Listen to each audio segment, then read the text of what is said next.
नमस्कार, मी पंजाब डक. राज्यातल्या सर्व शेतकऱ्याला सांगू इच्छितो की राज्यामध्ये सांगायचं 1 तारखेपर्यंत म्हणजे 1 ऑगस्ट पर्यंत जळगाव जिल्हा, धुळे जिल्हा, नंदुरबार जिल्हा, नाशिक, कळवण, त्याच्यानंतर अहिल्यानगरचा काही भाग, इकडे वैजापूर ह्या भागामध्ये म्हणजे आणखीन 2 दिवस म्हणजे थोडा भाग बदलत विखुरलेला स्वरूपाचा पाऊस पडणार आहे.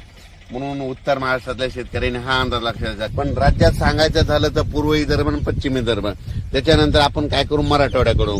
मराठवाड्यामध्ये परभणी जिल्हा, हिंगोली जिल्हा, लातूर जिल्हा, नांदेड जिल्हा, वाशिम, त्याच्यानंतर बीड जिल्हा, धाराशिव जिल्हा, सोलापूर जिल्हा या भागामध्ये आणखीन आजच्या दिवस थोडं वातावरण राहणार आहे. मात्र 1 तारखेला मात्र मराठवाड्यात ठिकठिकाणी असं चांगलं 1 ऑगस्टला सूर्यदर्शन घडणार आहे, म्हणून हा अंदाज लक्षात घ्यायचा. त्याच्यानंतर आपण वळू पश्चिम महाराष्ट्राकडे. पश्चिम महाराष्ट्राकडे देखील आज आणि उद्याचे दिवस सरी त्या चालूच राहतील. पण 2 तारखेपासून तिकडल्यामध्ये पश्चिम महाराष्ट्राकडे 2 ऑगस्ट पासून तिकडे देखील चांगलं सूर्यदर्शन होणार आहे. म्हणून डाळिंब शेतकऱ्यासाठी आनंदाची बातमी, म्हणून द्राक्ष शेतकऱ्यासाठी आनंदाची बातमी. त्याच्यानंतर काय करायचं, आपण पूर्व आणि पश्चिम विदर्भ 6-5-11 जिल्ह्यामध्ये म्हणजे वर्धा, नागपूर, भंडारा, गोंदिया, चंद्रपूर, त्याच्यानंतर अकोला, यवतमाळ, बुलढाणा, अमरावती या भागामध्ये पूर्व आणि पश्चिम म्हणजे 6-5-11 जिल्ह्यामध्ये तिकडं आणखीन 1 तारखेपर्यंत थोडं ढगाळ वातावरण आणि तुरळक ठिकाणी पाऊस देखील असणार आहे. पण 2 तारखेला मात्र चांगलं असं सूर्यदर्शन होणार आहे.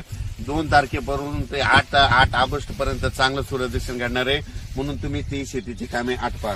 त्याच्यानंतर कोकण मध्ये सांगायचं झालं तर सांगली, कोल्हापूर, सोलापूर, पुणे हे कोकण पट्टीचा पाऊस मात्र त्या सरी मात्र 10-10 मिनिटाच्या 5-5 मिनिटाच्या कोकणातल्या सरी चालू राहतील, म्हणून हे लक्षात द्या. त्याच्यानंतर कर्नाटकमध्ये बेळगाव, निपाणी त्या भागात देखील म्हणजे सरी थोड्याफार येणार आहेत, म्हणून कर्नाटकच्या शेतकऱ्यांनी हे देखील अंदाज घ्यायचा.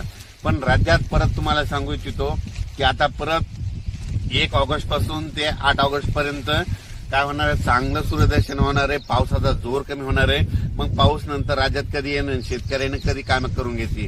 तर शेतकऱ्याला सांगू इच्छितो की तुम्ही काय करा, 8 ऑगस्ट पर्यंत तुम्ही शेतीची कामे करा. पण 8 ऑगस्टला तुम्हाला सांगतो की पाऊस कोणत्या प्रकारे कोणत्या भागात येणार आहे.